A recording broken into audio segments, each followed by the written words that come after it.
अरबों साल पहले जब इंसानों का अस्तित्व भी नहीं था, तब यूनिवर्स में कुछ ऐसे अमर प्राणी रहते थे जिन्होंने एक रहस्यमयी ग्रीन एनर्जी को अपने कंट्रोल में कर लिया था। ये एनर्जी थी विल पावर, यानी इच्छा शक्ति की ताकत। उन्होंने OA नाम का एक ग्रह बनाया और वहीं से पूरे ब्रह्मांड पर नजर रखने लगे। फिर उन्होंने यूनिवर्स को 3600 सेक्टर्स में बांट दिया और हर सेक्टर के लिए बनाई एक ऐसी पावरफुल रिंग जो किसी हथियार से कम नहीं थी। लेकिन सबसे डरावनी बात ये थी, ये रिंग्स खुद सोच सकती थी। ये सिर्फ उसी इंसान को चुनती थी जिसके अंदर डर से लड़ने की हिम्मत हो, और जिसे ये रिंग चुन लेती वो बन जाता ग्रीन लैंटर्न कॉर्प्स का हिस्सा, यूनिवर्स की सबसे ताकतवर सेना जो पूरे ब्रह्मांड में शांति बनाए रखती थी। लेकिन समय के साथ इनके सामने कई दुश्मन आए और उनमें सबसे खतरनाक था पैरालैक्स, डर का जीता जागता रूप। वो लोगों के डर को अपनी ताकत बना लेता था, इतना खतरनाक कि उसे रोकने में सिर्फ एक महान ग्रीन लैंटर्न कामयाब हुआ था, एबिन सुर। उसने पैरालैक्स को पकड़कर यूनिवर्स के एक छोड़े हुए सेक्टर में कैद कर दिया। सब कुछ ठीक चल रहा था, लेकिन फिर एक दिन सब बदल गया। हम उस फॉरबिडन सेक्टर में पहुंचते हैं जहां 3 लैंटर्न्स का जहाज अचानक क्रैश हो जाता है। वो तुरंत OA को डिस्ट्रेस सिग्नल भेजते हैं, लेकिन मदद पहुंचने से पहले ही जमीन उनके नीचे से टूट जाती है और वो सीधे उस जेल में जा गिरते हैं जहां पैरालैक्स कैद था। सामने खुद डर का राक्षस खड़ा था। लैंटर्न्स डर जाते हैं और वही उनका सबसे बड़ा कमजोर पल बन जाता है। पैरालैक्स उनके डर को एब्जॉर्ब कर लेता है, उनकी सारी एनर्जी खींच लेता है और आखिरकार अपनी कैद से आजाद हो जाता है। अब कहानी शिफ्ट होती है अर्थ पर साल 1993। हम देखते हैं एक छोटा लड़का हैल जॉर्डन जो सुबह सुबह एयरबेस की तरफ भाग रहा है, क्योंकि आज उसके पिता मार्टिन जॉर्डन एक नए फाइटर जेट मार्क 3 का टेस्ट करने वाले हैं। हैल अपने पिता के पास पहुंचकर एक्साइटेड होकर कहता है कि वो भी टेस्ट फ्लाइट देखना चाहता है। मार्टिन मुस्कुराता है, उसे अपनी जैकेट देता है और कहता है इसका ध्यान रखना। कुछ देर बाद जेट उड़ान भरता है, सब कुछ परफेक्ट लग रहा होता है। मार्टिन ऊपर से थम्स अप भी देता है, लेकिन तभी अचानक जेट का इंजन आग पकड़ लेता है। पूरा एयरबेस पैनिक में आ जाता है, लोग भागने लगते हैं। मार्टिन पूरी जान लगाकर प्लेन को कंट्रोल करने की कोशिश करता है और किसी तरह उसे सेफली लैंड भी करा देता है। हैल खुशी से उसकी तरफ भागता है, लेकिन तभी प्लेन जोरदार धमाके के साथ फट जाता है। उस हादसे ने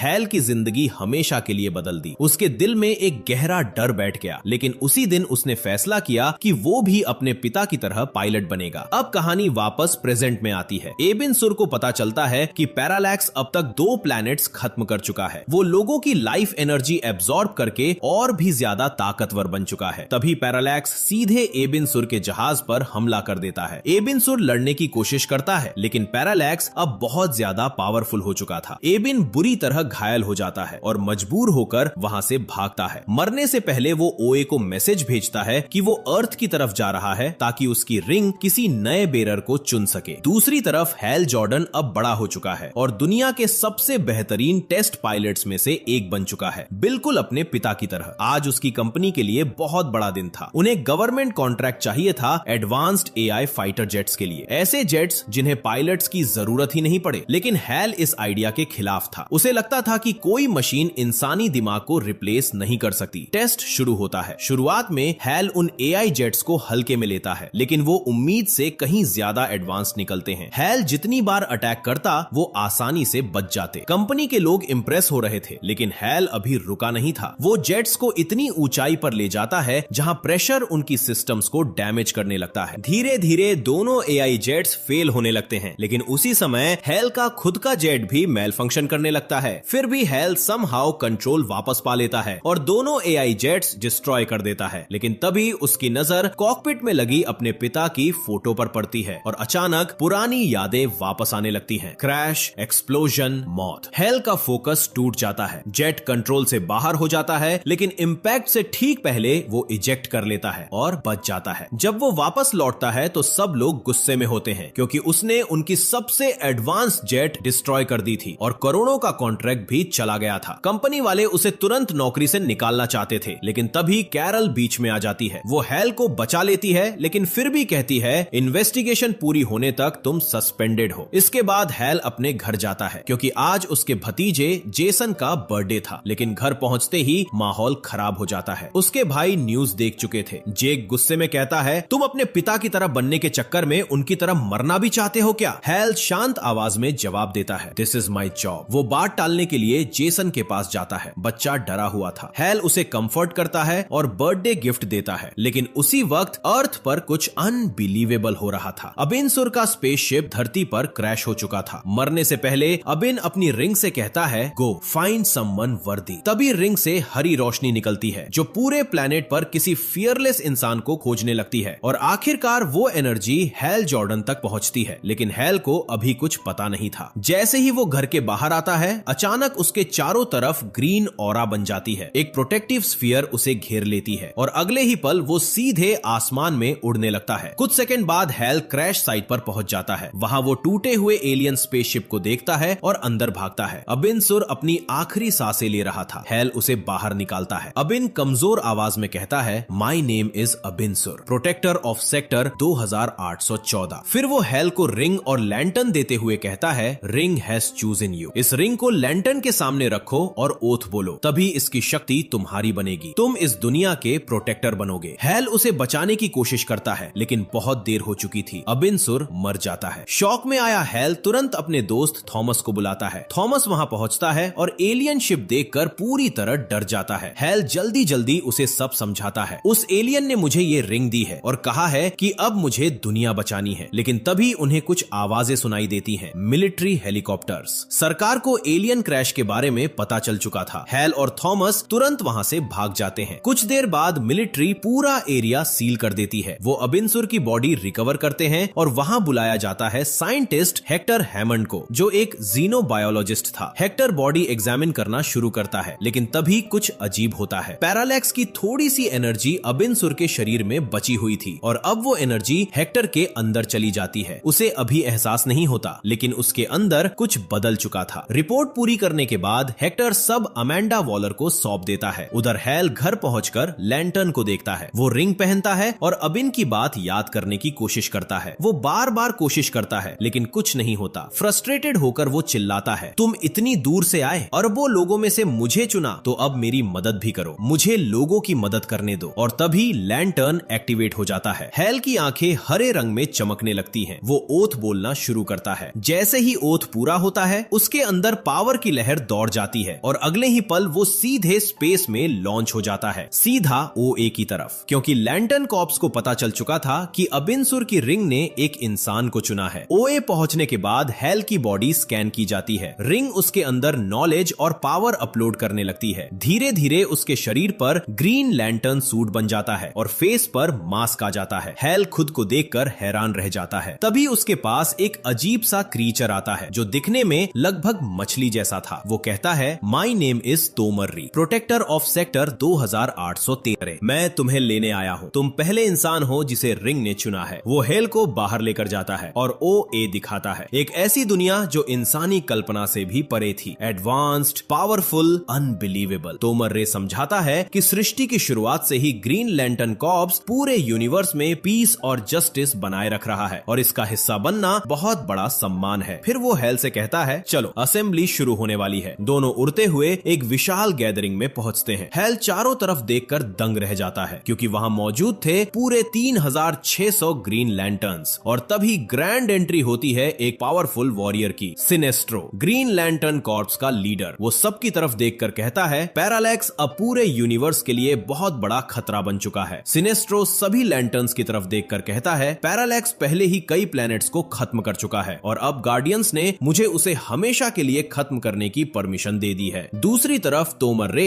हैल की ट्रेनिंग शुरू करता है। वो उसे समझाता है कि ग्रीन लैंटर्न की असली ताकत सिर्फ रिंग नहीं बल्कि विल पावर होती है। अगर तुम्हारा फोकस मजबूत हो तो तुम अपनी इमेजिनेशन से कुछ भी रियल बना सकते हो। फिर वो हैल से कोशिश करने के लिए कहता है। हैल ध्यान लगाता है और अचानक उसके आसपास अलग अलग ग्रीन कंस्ट्रक्ट्स बनने लगते हैं, कहीं एनर्जी शील्ड्स, कहीं हथियार, कहीं ग्लोइंग शेप्स। तभी वहां किलोवॉग आ जाता है। वो भारी आवाज में कहता है, अब मैं तुम्हें लड़ना सिखाऊंगा, और बिना वार्निंग दिए वो सीधे हैल पर हमला कर देता है। हैल तुरंत अपनी इमेजिनेशन से शील्ड्स और एनर्जी कंस्ट्रक्ट्स बनाकर उसके अटैक्स रोकने लगता है, लेकिन किलोवॉग एक जोरदार पंच मारता है और हैल दूर जा गिरता है। इसके बाद किलोवॉग ट्रेनिंग को और डेंजरस बना देता है। वो एक स्टार जैसी ग्रेविटी क्रिएट करता है जो सूरज की ताकत जैसी थी। हैल उस ग्रेविटी में खिंचने लगता है। किलोवॉग चिल्लाकर कहता है, सूरज की ग्रेविटी तुम्हें कुचल देगी, जितने बड़े बनोगे उतनी जल्दी मरोगे। तभी अचानक सिनेस्ट्रो वहां आ जाता है। वो हेल की तरफ देखकर कहता है, एक कमजोर सोल्जर पूरे कॉर्प्स को कमजोर बना देता है और मुझे कमजोरी से नफरत है। इसके बाद दोनों के बीच फाइट शुरू हो जाती है। हेल पूरी कोशिश करता है लेकिन सिनेस्ट्रो उससे कई गुना ज्यादा पावरफुल था। हेल जितनी बार हमला करता उतनी ही बुरी तरह हार जाता। आखिर में सिनेस्ट्रो रुकता है और कहता है, तुम डरे हुए हो, और डर विल पावर को कमजोर कर देता है। फिर वो हेल पर बेरहमी से हमला करते हुए कहता है, अबीनसुर एक महान वॉरियर था और तुम्हारा उसकी रिंग पहनना उसकी लेगेसी की इंसल्ट है। ये बात हेल के दिल पर सीधा वार करती है। वो पूरी तरह टूट जाता है। वो किलोवोक से कहता है, मैं इस रिंग के लायक नहीं हूँ, मैं यूनिवर्स को प्रोटेक्ट नहीं कर सकता। तभी तोमर रे उसके पास आता है और शांत आवाज में कहता है, अगर तुम्हारे अंदर कुछ खास ना होता तो